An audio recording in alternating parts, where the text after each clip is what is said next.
Welcome to Welsh Sport Insider, the show that brings you sports stories from all over Wales. Now we've got a bit of a special episode for you today as I'm here on the ice at the Ice Arena in Cardiff because I'm going to meet the women's ice hockey team, the Cardiff Comets. We've also got Dan Jardine sprinting with Paralympian Rhys Jones, and we've sent Mika Moore wakeboarding down in Pembrokeshire. But whilst I get my bearings here on the ice rink, let's go meet the Cardiff Comets.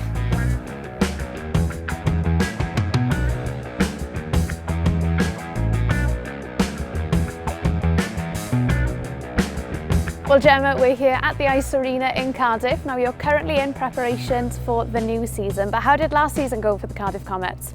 Last season for the Comets went absolutely amazing. We managed to win the playoffs at the end of the season, which has then got us promoted into Prem, which for next year will be a great challenge for us because it's teams we haven't played before.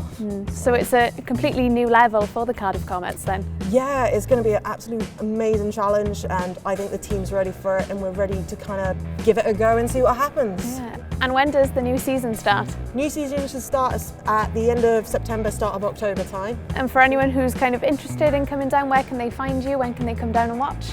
You can find us at www.cardiffcomets.co.uk or on our Twitter page, which is just simple, the Cardiff Comets. On there we'll announce all our fixtures, we'll announce our games weekly. And is it right that it's free to come down and watch you? Yeah, it's completely free to come down and watch. So it's at the Viola Arena down in Cardiff Bay. So you can literally come down for free, watch us either fall on our bums and laugh or score goals and cheer. Well, Gemma, I've had a little bit of a go on the ice. I haven't fallen over just yet, but do you think I've got what it takes to take part in a training session? Yeah, I think we should. Yeah, let's go give it a go. Get you kitted up. Fab. So whilst I'm getting suited and booted and ready for ice hockey, we're going to head over to Dan Jardine and see how he got on when we sent him sprinting. I'm here at Newport Stadium where today I'm going to be meeting Rhys Jones, the sprinter. I'm going to be finding out what his training regime entails and of course what it takes to become a Paralympian. Let's go find out.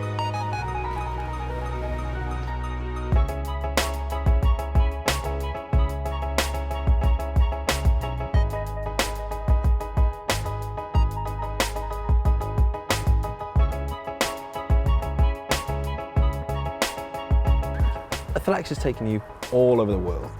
Where's your favourite place, or where's your career highlight? My career highlight for me at the moment is Glasgow, of all places. Commonwealth Games was in 2014. It was my first chance to represent Wales. We don't get to represent Wales as para-athletes that often.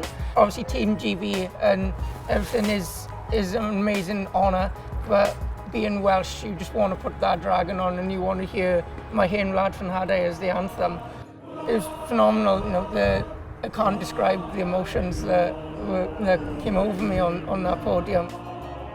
I know I've been to some amazing places. Rio for Paralympics, London was my first major games. Nothing can top that for me as a spectacle. But my most proudest moment would be winning the bronze medal at the Commonwealth Games in 2014. I mean, so the lifestyle of an athlete, it must be quite strict, I'd imagine. I mean, the foods, you know, your diet, your lifestyle, and as well the training as well. Oh, definitely. As they say, you can't put water in a Ferrari. You know, you've got to put the proper fuel in to get the results. Me through some of the training that you do. So when I first started, I was doing 3 days a week. It was all on the track because I was under the age of 18, so no strength and conditioning work. And then at the age of 18, I was told that I'd have to go to Sport Wales for strength and conditioning work. It started off as body weight and lighter stuff because I was still growing.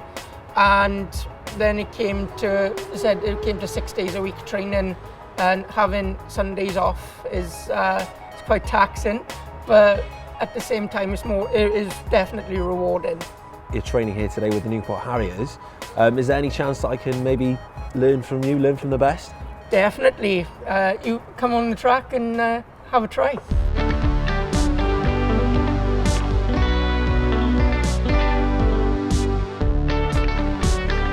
Okay then, Rhys, what is this contraption here? These are starting blocks. These are what sprinters use from 100 to 400 metres. and today we're going to get you doing some block starts over a couple of meters to try and get you like a sprinter. Like a sprinter. Okay, well I'm eager. I want to find out how I can improve my sprinting game. I mean, there's not much game there, but I'd like to see how it goes. Please just take me through how you would go. How would you go about starting this race in these blocks? Okay, so for me, obviously you get on your marks. So athletes get in, they take the time, they take as much time as they need. You come through, hands are always behind the line. Yeah. Focus ahead, head down, shoulders over the line, up you come. Off he goes. So left foot here, right foot back. Yeah. Down I go, on one knee. Yeah. Check me out, look at me go. All right, I'm all right now, and I need to pop up and go, yeah? Yeah. Okay, so I'm going to pop up. Yeah. And I'm going to Go. So Reece, how do you think I did there? Very well. Yeah? Yeah, better than I did my first ever attempt at the blocks. I couldn't get in there to start with. Oh mate, that's very supportive. Thank you very much. We're talking about support. I mean, what kind of support have you had here in Wales?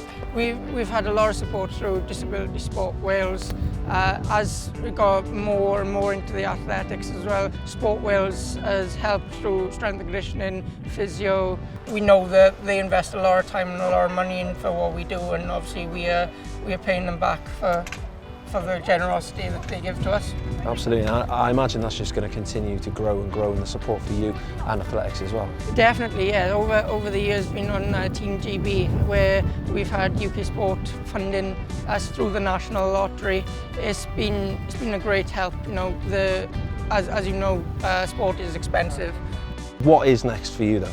World Championships the end of the year in November. In Dubai, so we're hopefully going to qualify for them, and then that's the first stepping stone on the way to Tokyo next season. Absolutely, Tokyo, mate. That's going to be a good one. Well, I wish you the best of luck, and thank you very much for showing me this insight into what you do and the preparation that goes into your hard work. And thank you very much. No I really appreciate it. Thank you. Best of luck. Thank you.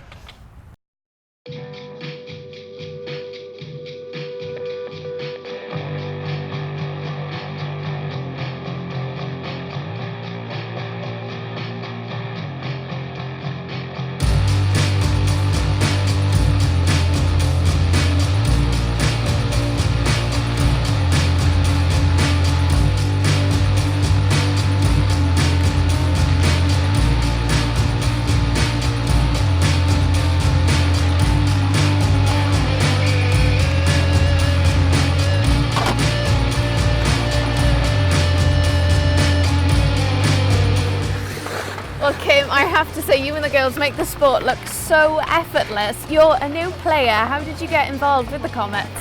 Well, I found out about the sport about seven months ago or so. So I was a figure skater at first, and I really wanted to get into a team sport. So Googled, found that the kind of Comets were a team, and just came and gave it a go. It's a bit of a difference between ice hockey and figure skating, I bet. Bit of a difference. What have it's you- the topics. What have you found have been the biggest challenges that come with playing ice hockey? Stopping, definitely. I struggle with that as well. And really getting the puck off the ice and dealing with people like that. You know, it's all a team. It's a really fun team, and it's a really good sport to play. It's just, I've enjoyed my time here so much, and I can't wait for the next challenge, really. So. Well, you and the girls look like you have so much fun. Now, ice hockey is quite a ferocious sport. I'm not quite sure that I've made the cut, but one woman who certainly isn't afraid to step out of her comfort zone is Mika Moore. Winter Olympian, Commonwealth athlete, bobsleigh, athletics. She's happy to have a go at anything, including wakeboarding.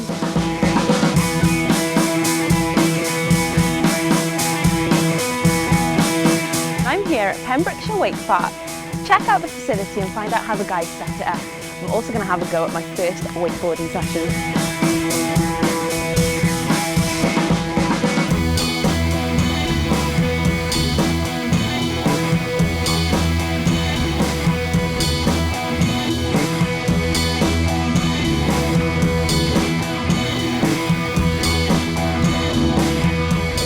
Hi guys, thank you so much for having me. Nice to meet you. It looks incredible here. Tell me a little bit about yourselves and how you got set up. Oh, thanks. So we're a sibling team, and we set up about 3 years ago now. We built everything from scratch, and it was pretty much a passion for wakeboarding that brought us to this point. Yeah, we just love wakeboarding so much. We thought it was really important to have an inland water sport activity that you can do in any weather.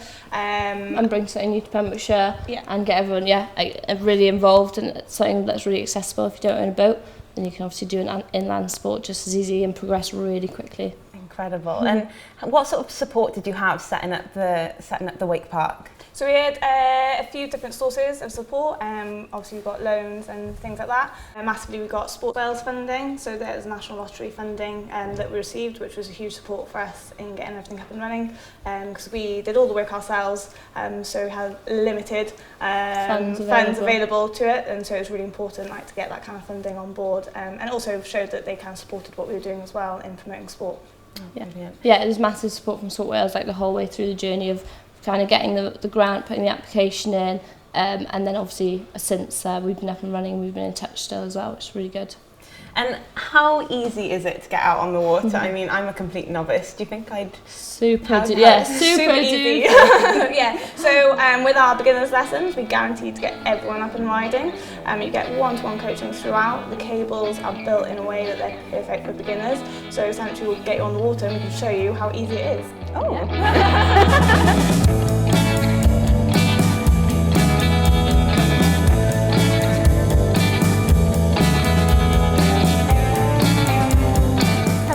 I hear that you are the daredevil who's going to show me how to get this done. Yes, well, hopefully I'm going to show you how to have a bit of fun on the cable and then, hopefully go out for a little bit and have a bit of a ride. All right, so we'll head inside and we'll go through a full dry land lesson then. So, if you take a seat, Mika. Anyway, we'll do, and we'll go from there. So, the first question we normally ask is any past experience. So, do you have any past experience? No, I've never done anything like this.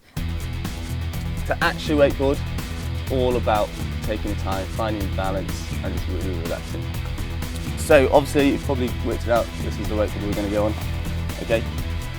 Every time you start in the water, you start like this. The board floats, your jacket floats, your helmet floats. It's nice and simple, nice and easy. Okay, you'll start like this, the board will be floating there, and you'll be quite happy plodding along in the water. What's going to happen is I'm going to start to speed up the cable. So this is the handle here. You'll be holding it on with both hands, nice and easy. You want the cable to do all the work for you, okay? So you let it pull you forward, you don't try and pull yourself up. You don't want to T-rex your arms, you don't want to arch your back, you don't want to straighten out the legs, none of that. You want to stay nice and small and let the cable bring you on top of the board. Cable starts to pull, shoulders forward, let your hands reach forward. Then let your bum come towards your heels, so you go from there. Perfect squat. Basically, yeah. So, the lower you are, the easier it is because the centre of gravity is nice and low. And that's why it's called the balance position. You find your balance. Once your balance is sorted, it's going to follow on quite nicely. It's a great foundation for the rest of the manoeuvre that we're going to do today.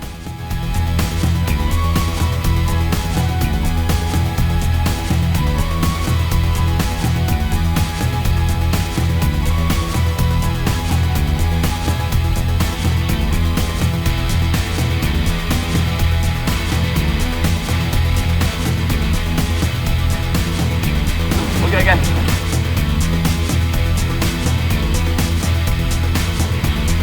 How did you find it?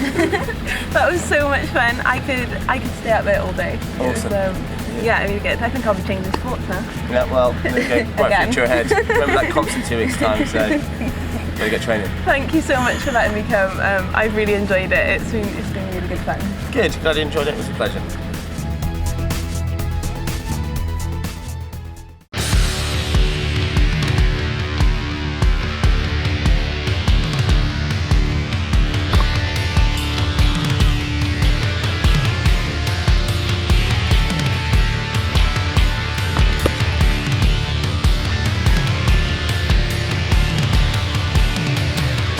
But Jordan, thank you so much for having me along today. Absolute pleasure. I've loved every single minute of it. Now I understand you're the only female ice hockey team in Wales. Yeah, that's correct. Yeah, there's no other Welsh ice hockey teams. And I bet that involves quite a bit of travelling to games as well. It does, yeah. We've just been promoted into Premier League, so I think our furthest is Whitley Bay, which is about 7 hours on a bus and 7 hours back. So that'll be an interesting road trip, but long time on the bus, but it should be fun.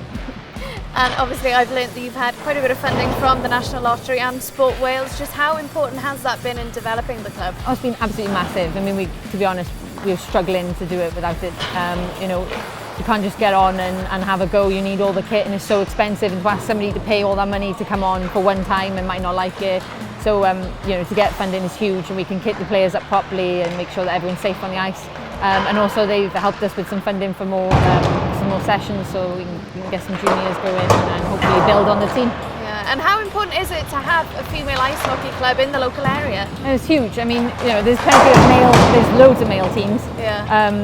One of them was on now, but there's absolutely loads, and there's rec teams and uni teams, and there's no like women's teams for the females once they leave the juniors or once they leave their like under 16s hockey. There's nowhere for them to go, and so you know, having the Comets be there and always be there is really important to ensure the future of women's hockey in Wales. Well, Jordan, thank you so much for tonight, and I definitely need to come down and watch you girls play because I've loved it. Well, that's it for this episode of the Welsh Sports Insider. I think it's time for me to get changed and jump in the shower after that training session. But remember, if you want to find out more about any of the sports that you've seen on this episode, then please head to the Sport Wales website and of course their social media channels. But from myself and Jordan and all of us here, thank you so much for watching, and we'll see you soon.